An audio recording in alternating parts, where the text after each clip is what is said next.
اور امام احمد کی روایت سے ابو داؤد کے نزدیک نکاح واجب ہے۔ رسول پاک صلی اللہ تعالی علیہ وسلم نے ارشاد فرمایا جس نے نکاح کر لیا اس نے اپنا آدھا دین محفوظ کر لیا۔ دوسرا فرمان نبی ہے جب بندے نے نکاح کر لیا اس نے اپنا آدھا ایمان مکمل کر لیا۔ تو نکاح اسلام میں عبادت ہے۔ اللہ کے رسول صلی اللہ تعالی علیہ وسلم نے ارشاد فرمایا نکاح کے لیے اپنی بیٹی کے لیے جب لڑکا تلاش کرو تو اس لڑکے میں 3 چیزیں ہونی چاہیے۔ وہ 3 چیز کون سی ہے؟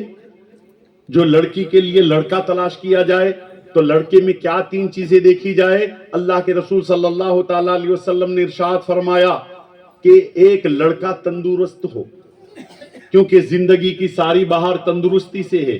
دوسری، لڑکا ہنرمند ہو کہ کما کر کے اپنے بیوی بچوں کو پال سکے۔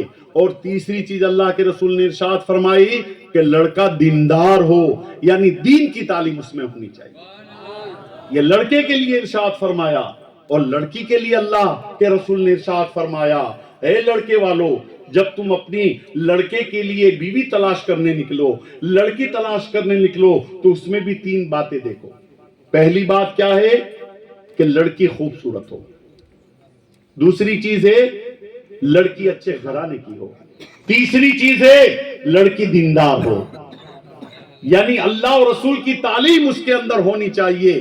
اب ذرا سوچو، لڑکے کے لیے بھی حضور نے 3 باتیں بتائی کہ لڑکا کیسا ہونا چاہیے، لڑکی کے لیے بھی حضور نے 3 باتیں بتائی، لڑکا کیسا ہونا چاہیے، لڑکی کیسی ہونی چاہیے، لیکن دونوں میں ایک بات کامن ہے اور وہ بات ہے دینداری، یعنی مذہب کی، قرآن کی، حدیث کی تعلیم اس کے پاس ہونی چاہیے۔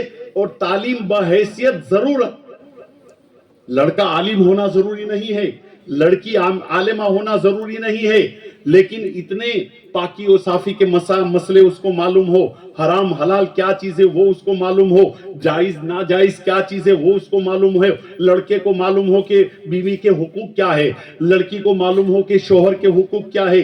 اتنی تعلیم اگر لڑکا اور لڑکی میں پائی جائے اور دینداری کی بنیاد پر اگر لڑکا تلاش کیا جائے تو لڑکی تلاش کی جائے تو یہ شادی خانہ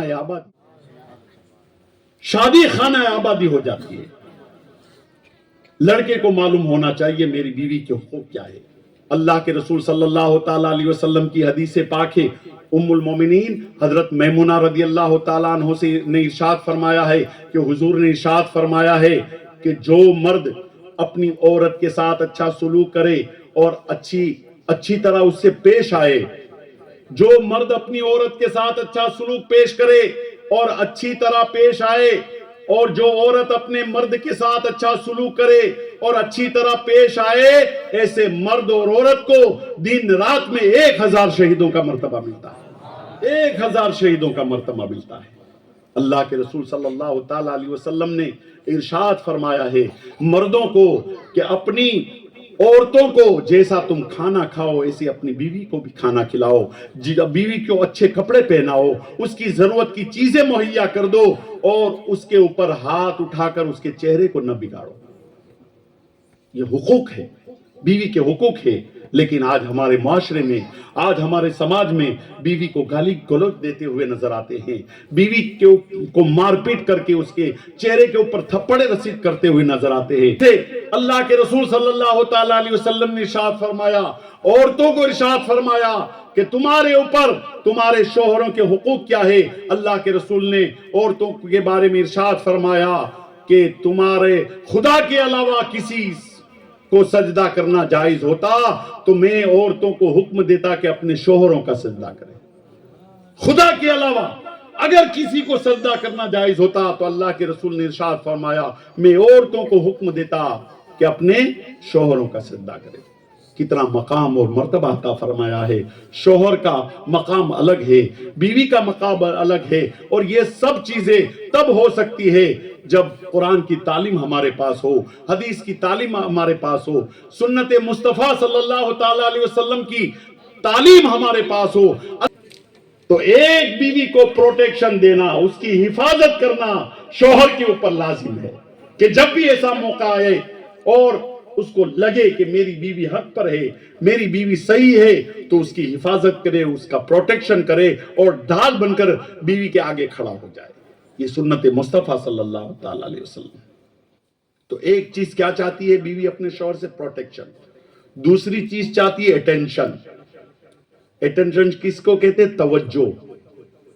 بیوی اپنے شوہر سے توجہ چاہتی ہے. جب اچھے کپڑے پہنے تو بیوی کو لگتا ہے کہ میرا شوہر جب مجھے دیکھے کہ میں اچھے کپڑے پہنی ہوں, اچھی طریقے سے بناؤ سنگار کیا ہے, تو شوہر دیکھ کر کے اٹینشن یعنی توجہ دے, اس کے کپڑے کی تعریف کرے, اس کے بناؤ سنگار کی تعریف کرے کہ آج تو تم نے اچھے کپڑے پہنے ہیں. اگر کھانا بنایا ہے تو کھانے کی تعریف کرے کہ آج تو تم نے بہت اچھا کھانا بنایا ہے. اگر بچے کو وہ دھیان رکھ رہی ہے, بچوں کی اچھی طریقے سے پرورش کر رہی ہے, بیوی کی طرف توجہ دے, اس کی ہر ادا, اس کے ہر کام میں بیوی کی طرف توجہ کرے. ایسا نہ ہو کہ بیوی دن بھر شوہر کا انتظار کرے اور جب شوہر رات کو گھر آئے بناؤ سنگار کر کے اس کے ہاتھ میں گلاس رکھے, پانی کا پیالہ دے, چائے کا پیالہ دے, اور اس کے بعد وہ چاہے کہ شوہر اس سے بات چیت کرے, اور بات چیت کرنے کے بجائے اگر کوئی موبائل پر بیٹھ جائے, ٹی وی چالو کر کے بیٹھ جائے, تو عورت کو کیسا لگے گا کہ جس میرے شوہر کا میں اٹینشن چاہتی ہوں, میں توجہ چاہتی ہوں, اس نے تو میری طرف دیکھا ہی نہیں, اس کے لیے میں تیار ہو کر کے بیٹھی ہوں, اچھے کپڑے پہنے ہیں, نئے کپڑے پہنے ہیں, میک اپ کیا ہے, لیکن یہ میری طرف دیکھ ہی نہیں رہا. تو یہ بھی خلاف سنت ہے. اللہ کے رسول صلی اللہ تعالی علیہ وسلم جب گھر میں تشریف لاتے, ماں عائشہ صدیقہ یا دوسری بیویوں کے پاس جب جاتے, تو اللہ کے رسول صلی اللہ تعالی علیہ وسلم کے پاس چاہے کھجور پیش کی جاتی, چاہے شہد پیش کیا جاتا, تو اللہ کے رسول صلی اللہ تعالی علیہ وسلم اپنی بیویوں کی تعریف کرتے ہوئے نظر آتے کہ تم نے اچھا کھانا پیش کیا, تم نے شہد پیش کیا, تم نے پانی کا گلاس دیا, آج تو تم اچھی لگ رہی ہو, آج تو تم خوبصورت لگ رہی ہو, آج تو تم نے اچھے کپڑے پہنے ہیں, آج تو اچھا بناؤ سنگار کیا ہے. تو ایک بیوی اپنے شوہر سے پہلی چیز پروٹیکشن چاہتی ہے, دوسری چیز اٹینشن چاہتی ہے, اور تیسری چیز ہے اپریشیشن یعنی حوصلہ افزائی چاہتی ہے. یعنی اگر بیوی کوئی کام کرے تو حوصلہ افزائی کرو کہ آج تو نے یہ اچھا کیا. اگر ماں کی خدمت کرتے دیکھو تو بیوی کی تعریف کرو, بہت اچھا کیا, تو میری ماں کی خدمت کر رہی ہے. اگر کوئی مہمان گھر پہ آیا, مہمان کو اچھی طریقے سے سنبھالا, تو اس کے جانے کے بعد بیوی کی تعریف کرو, تم نے مہمان کا بہت اچھی طریقے سے خیال رکھا, ہمارے رشتہ دار گھر پر آئے تھے, تم نے ہمارے رشتہ دار کی اچھی خاطر و توجہ کی. تو بیوی کی ہر بات میں حوصلہ افزائی کرو, اپریشیشن. بیوی کو لگنا چاہیے.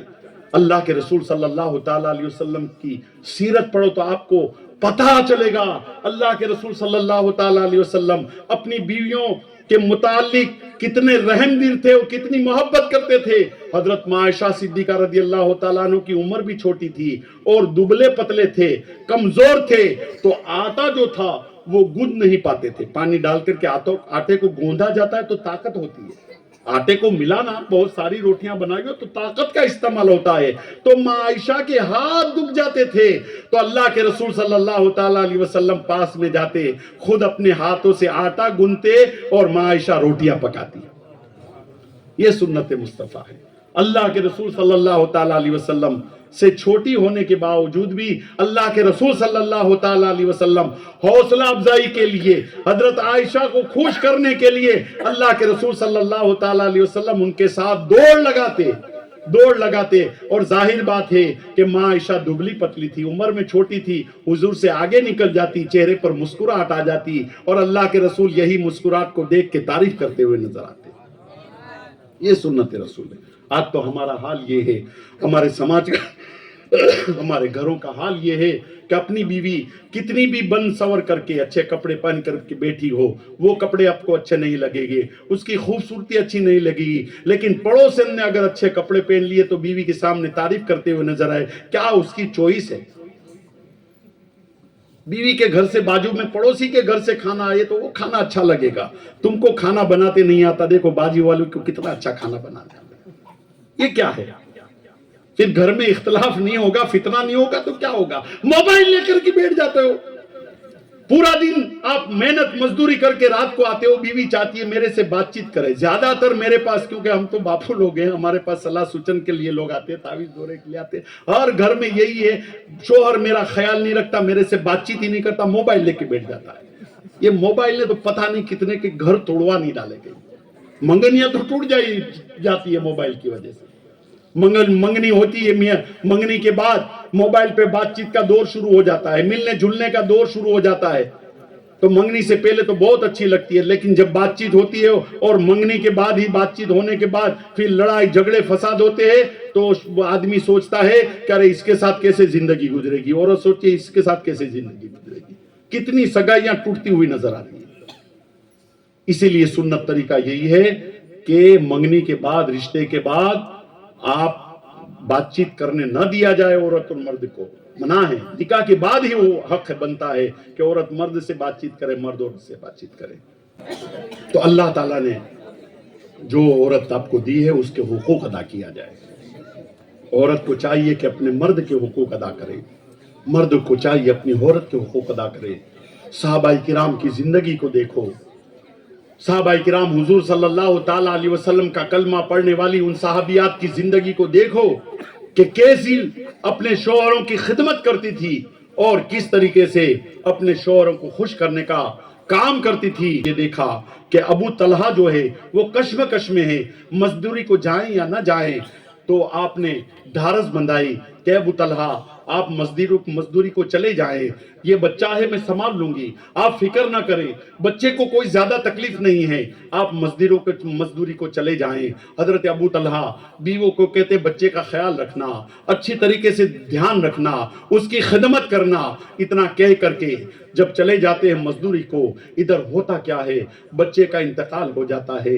حضرت ام سلمہ نے سوچا بچے کا انتقال ہو گیا ہے، اگر میں شور شرابہ کر دوں گی، ہنگامہ مچا دوں گی، اور جب شام کے وقت محنت اور مزدوری کر کے ابو طلحہ گھر پر آئیں گے اور جب بچے کو دیکھیں گے کہ انتقال ہو گیا ہے، لہذا نہ کھانا کھائیں گے نہ پانی پیئیں گے، اور ان کا دل ٹوٹ جائے گا، آنکھوں سے آنسو جاری ہو جائے گے، ان کو تکلیف ہوگی، لہذا حضرت ام سلمہ نے کسی کو نہیں بتایا، بچے کو ایک طرف سے کپڑا اٹھا کر کے ایک گھر کے ایک کونے میں رکھ دیا، اور رکھنے کے بعد جب شام کا وقت ہوا تو حضرت ام سلمہ غسل کرتی ہے اور اچھے کپڑے پہن کر کے اپنے شوہر کا انتظار کرتی ہے۔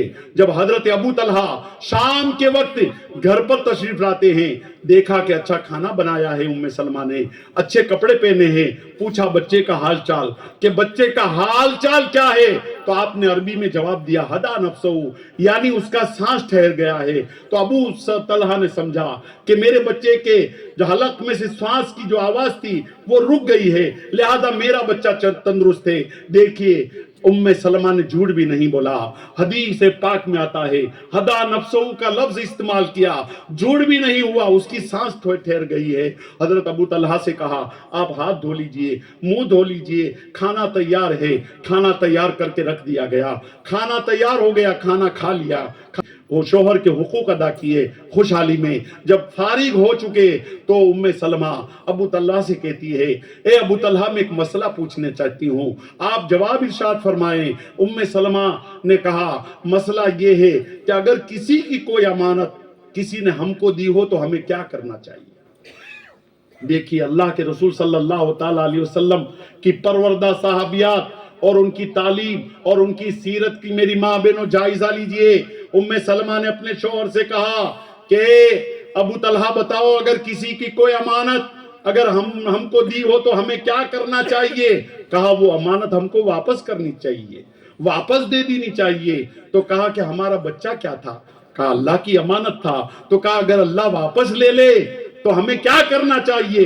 ابو طلحہ فوراً اٹھ گئے، کہا میرے بچے کو کیا ہوا؟ وہ سمجھ گئے، کہا کہ آپ کے بچے کا انتقال ہو چکا ہے، اللہ کی امانت تھی اللہ نے لے لی ہے۔ کہا تم نے تو کہا تھا ہدا نفسہ، یعنی بچے کی سانس ٹھہر گئی ہے، تو میں سمجھا کہ بچے کی سانس میں جو گرگراہٹ تھی وہ ٹھہر گئی ہے۔ کہا نہیں، میرے مطلب کہنے کا یہی تھا کہ بچے کا انتقال ہو چکا ہے، اس کی روح پرواز ہو چکی ہے۔ ابو طلحہ کے آنکھ سے جارو ہو گئے، اے ام سلمہ یہ کیا تم نے کیا؟ میرے بچے کا انتقال انتقال ہو گیا اور تم نے اچھا کھانا کھلایا اور میرے ساتھ کھانا کھلایا اور میرے ساتھ اچھا رات بھر سلوک کیا، مجھے حقوق دیے جو عورت کو حقوق دیتی ہے، یہ کیا کیا تم نے؟ کہا یہ میں نے صرف آپ کی دل جوئی کے لیے کیا ہے کہ آپ دن بھر تھکے ہوئے محنت اور مزدوری کر کے آئے اور آپ کو پتا چلتا کہ بچے کا انتقال ہو جاتا تو نہ آپ پانی پیتے نہ کھانا کھاتے بلکہ آپ نڈال ہو جاتے، یہ میں نے سب آپ کی خوشی کے لیے کیا ہے۔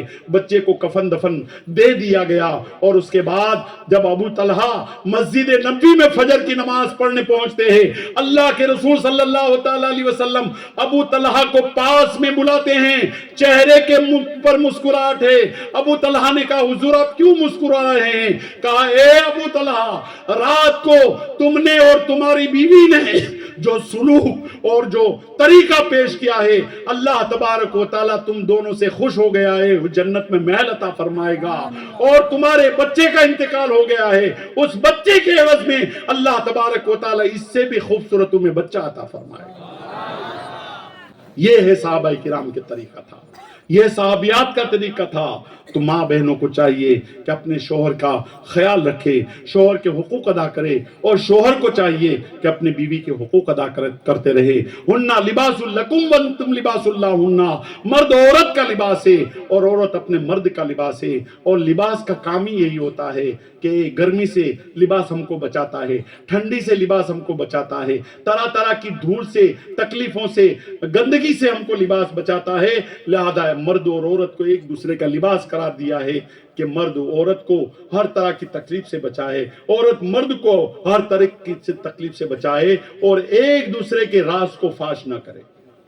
مرد لباس ہماری پردہ پوشی کرتا ہے نا، لباس ہماری پردہ پوشی کرتا ہے، لہذا مرد اور عورت کو اللہ نے ایک دوسرے کا لباس بنایا ہے، تو مرد کو چاہیے کہ عورت کی پردہ پوشی کرے، عورت کو چاہیے اپنے مرد کی پردہ پوشی کرے، محلے میں، پڑوس میں اپنی اور اپنے شوہر کی خامیاں نہ بتائے، اور نہ شوہروں کی اجازت ہے اپنی بیویوں کی خامیاں لوگوں میں، سماج میں، معاشرے میں پھیلاتے رہے۔ اللہ تبارک و تعالیٰ سے دعا ہے اللہ تبارک و تعالیٰ ہمیں دیندار بنائے، مذہب کی تعلیم ہمارے اندر پیدا ہو، ایسا جذبہ عطا فرمائے، اور یہ شادیوں کی تقریب سنت مصطفیٰ صلی اللہ تعالیٰ علیہ وسلم اور اسلامی طریقے پر ادا کرنے کی ہم سب کو توفیق عطا فرمائے، تاکہ ہماری شادیاں خانہ آبادی ہو جائے، خانہ بربادی نہ ہو۔ جن شادیوں میں خرافات ہوتے ہیں، ڈی جے باجے ہوتے ہیں، پٹاخے ہوتے، غیر شرعی رسمیں ہوتی ہیں، وہ شادی خانہ آبادی کے بجائے شادی خانہ بربادی ہوتی ہے۔ اور جو سنت مصطفیٰ کی ادائیگی میں، جیسے آج صابر بھائی نے محفل سجائی، شادی سے پہلے حضور اور حضور اللہ اور رسول کے ذکر کی محفل سجائی، ایسی محفل سجا کر کے بھی شادیاں ہو سکتی ہے۔